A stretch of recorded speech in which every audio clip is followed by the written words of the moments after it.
안녕하십니까. 803 조경과 구들장입니다. 2021년도 1월 1일 천정상 올립니다. 시청자님들 새해 복 많이 받으시길 바라겠습니다. 엔진톱 귀농 귀촌 초보를 위한 확실한 팁, 현장 노하우를 정리하여 하나하나 알려드리도록 하겠습니다. 제가 애초기와 엔진톱 시동 거는 방법과 기본 정비, 그리고 체인톱 날 연마하고 현장에서 사용하는 동영상 수회 수차례에 걸쳐서 동영상을 만들어 올렸기 때문에 제 채널을 자주 찾으시는 시청자분께서는 반복된 정보라고 불만을 토로하시기도 하더라고요. 거기에 대해서 늘 미안하게 생각합니다. 제가 부족해서 그럽니다. 저는 현장에서 사용하는 기계 공구는 반복되는 일상과 계속되는 경험을 통해서 새로운 깨달음을 찾을 수 있다고 믿기 때문에 앞으로도 제가 초보자님들께 도움이 될 것이라고 생각한다면 그때그때 경험을 만들어가 올리도록 하겠습니다. 앞으로도 제가 현장에서 엔진톱이나 체인톱을 사용하면서 알게 되는 흠결이나 장점들, 그리고 사용감들을 그때그때 컨텐츠를 만들어 가지고 끊임없이 시청자님들과 소통하고 공유할 수 있도록 하겠습니다. 엔진톱은 정말로 수백 종이 있습니다. 돈 많이 주면은 당연히 좋은 고성능 엔진톱을 구할 수 있겠죠. 제가 사용해 본 결과 사용자가 그 엔진톱의 성능을 알고 거기에 알맞게 사용을 한다면 모든 것이 다 유익하겠지만, 그걸 모르고 쓰면은 정말로 불편스럽게 그지없습니다. 맨날 고장 나가지고 쫓아다녀야 되니까요. 내가 배워야 할 나무가 얼마만큼 되는지를 정확히 판단해 가지고 거기에 맞는 성능의 엔진톱을 준비하는 게 좋다는 겁니다. 프리미엄급 제품 좋죠, 당연히. 프리미엄급이라면 가격대가 70만원 중반대부터 시작해요. 75만원, 4만원대부터 시작해가지고 3120XP 같은 경우는 150만원대까지 이렇게 다양하게 있습니다. 전문적으로 벌목을 하거나 장작을 거의 매일 배워야 할 분들이라면 그 양과 굵기에 따라서 중형급 프리미엄인 50cc급, 70cc급 뭐 요 정도를 하든지, 아니면은 힘 좋고 막 통빼인 분들, 안 그러면 덩치 큰 분들, 뭐 서양 사람들처럼 유럽 사람들처럼 그렇게 골격이 좋으신 분들은 실제로 뭐 120cc급, 120cc급 3120 XP 같은 건 120cc급 아닙니까? 390 같은 경우는 뭐 90cc급이고요. 이 큰 거를 쓰는 게 유리할 겁니다. 그리고 아주 뵐 게 많다면은 작은 것부터 큰 것까지 다 갖춰놓고 쓰시는 분들이 있더라고요, 실제로. 제가 사용해본 결과는 가정용은 생초보라면은 20만원 내외의 제품이 적당할 것 같아요. 인터넷에 들어가 보면은 뭐 18만원대, 20만원대, 25만원대 요런 것들 있죠. 요런 것 중에서 가장 적당한 거를 구매하면 어느 회사 제품이더라도 우리나라에서 수리할 수 있는 부품을 구할 수 있는 것만 상관없어요. 제가 다나카가 구입했다가 전에 못 건치고 아직 처분했다 했잖아요. 부속이 없어요. 일본 가서 사오든지 일본에서 직구를 해야 되는데 만약에 직구를 했다가 안 맞으면 어떡해요? 그러니까 이것도 못하고 저것도 못하죠. 살 때는 물론 15만원, 20만원 대로 샀지만 사가지고 사용하기가 그래 불편스럽다는 거죠. 그리고 어느 정도 엔진톱을 만져서 그 기능과 작동법을 익힌 경우라면 50만원대 중반의 가정용 중급을 사용하거나 아니면은 프리미엄급 제품, 프리미엄급이라면 50cc급이든 뭐 120cc급이든 그는 프리미엄급은 다 고급형이라고 고성능이라고 보시면 됩니다. 그걸 구매하는 게 좋겠죠. 왜냐하면 엔진톱은 애초기와 달리 장고장, 큰 고장 등 수백 가지의 고장이 있을 수가 있으며, 고장이 한번 나면 비용이 많이 들 뿐만 아니라 원상 회복이 불가능할 정도로 큰 고장들이 많아요. 초보자들이 특히 고장 많이 내보는 것은 고성능 톱을 사용하게 되면은 피스톤이나 실린더, 크랑크 축이나 곤노트, 크랭킹 노드죠. 그리고 거기에 달리는 면비아링, 이런 중요 부품들을 아작을 내더라고요. 박삭을 내가 오는 경우가 정말 빈번히 있어요.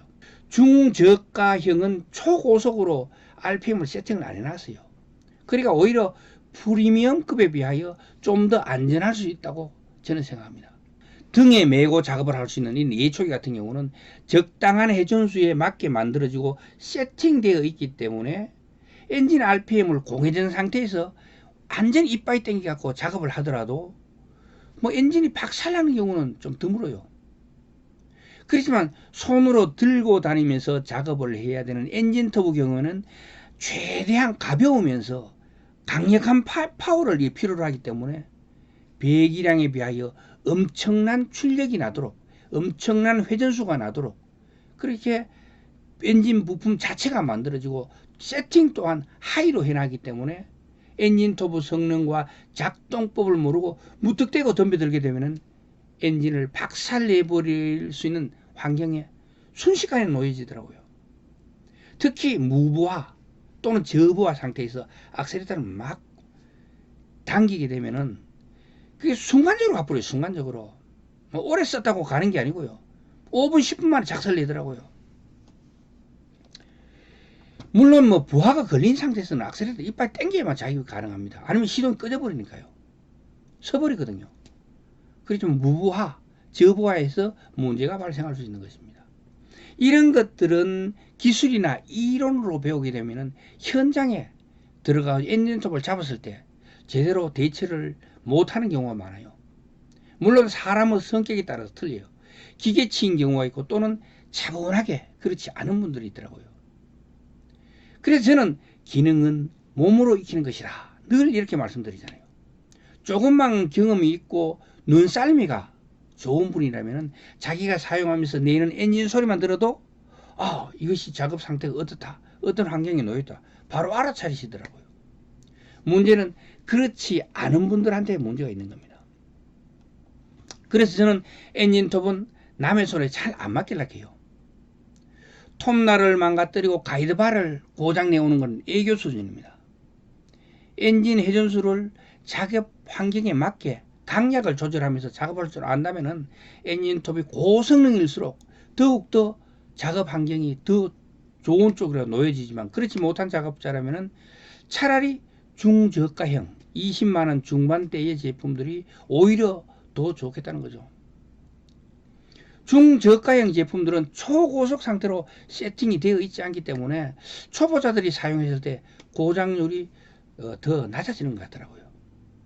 엔진톱을 몇 년을 쓰느냐가 중요하겠지만 그보다 더 중요한 것은 자기가 가지고 있는 엔진톱의 성질에 대하여 정확히 판단을 하고 거기에 맞게 작업을 하고 거기에 맞게 작업자가 길들여지도록 이 노력을 해야 돼요.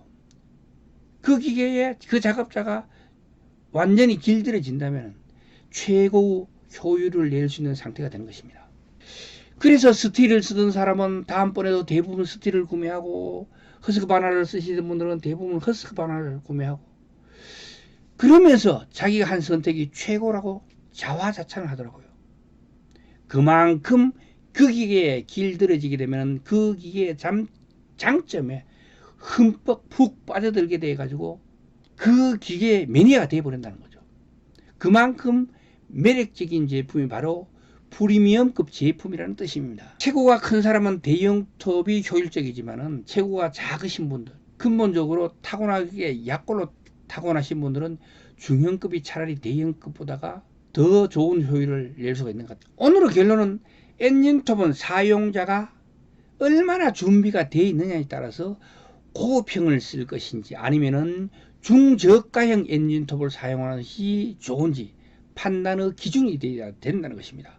마지막으로 하나 더, 생초보자라면 제발 남의 엔진톱 빌려달라 하지 마시고 20만원 전후하는 일반급 가정용 엔진톱 구매해가지고 사용하시는 것이 서로에게 도움이 된다는 말씀 드리면서 오늘의 이야기를 마무리하도록 하겠습니다. 오늘의 영상이 유익하셨다면 구독과 좋아요 부탁드리겠습니다. 지금까지 803 조경과 구들장이었습니다.